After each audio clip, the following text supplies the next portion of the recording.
বন্ধুরা, আপনাদের মাঝে নিয়ে আসলাম এমন একটা জিনিস। ভিডিওটা শেষ পর্যন্ত না দেখলে বুঝতে পারবেন না। মানুষের খুব উপকারী একটা জিনিস। এটা বলে আমাদের আঞ্চলিক ভাষায় বিষকচুরি। আমাদের এই যে বাঁশ বাগানের তলায় এই বিষকচুরি গাছ পর্যাপ্ত পরিমাণে, প্রচুর বিষকচুরি গাছ। এই বিষকচুরি গাছ অনেকের আঙুল হারা হয়, আমাদের ভাষায় বলি। নখের ভিতরে প্রথমে মনে হয় যে কিছু একটা ফুটেছে, গোছ ফোটা মতো কিছু একটা ফুটেছে। তারপরে প্রচুর গরম হয়। এই গরম হলে বুঝতে পারবেন যে আপনার আঙুল হারা হচ্ছে। তো এই আঙুল হারা, আপনি এই গাছ একটা তুলবেন, তুলে ভিতর থেকে শ্বাস ফেলাই দেবেন আঙুল ঢোকানোর মতন। এই গাছের গুড়ার থেকে নেবেন, নিয়ে আঙুল ঢোকানোর মতন আপনি করে দিয়ে আঙুল ঢোকাই রাখবেন। রাত্রে সারা রাত রেখে দেবেন, সকালবেলা উঠে দেখবেন আপনার আঙুল হারা নাই।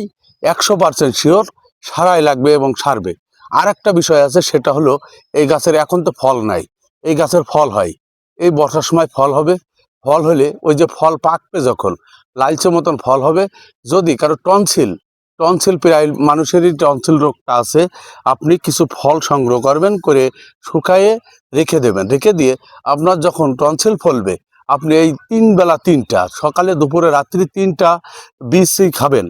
ওই ফল, এই গাছের ফল খাইলে দেখবেন আপনার টনসিল সেরে যাবে কোনো ওষুধ ছাড়াই। এই গাছের এত গুণ ক্ষমতা রয়েছে। আপনারা যদি আমার চ্যানেলটি ভালো লাগে, সবাই সাবস্ক্রাইব করে পাশে থাকবেন। আরও নতুন নতুন তথ্য পেতে, নতুন গাছের উপকারিতা সম্বন্ধে জানতে। সবাইকে ধন্যবাদ। আসসালামু আলাইকুম।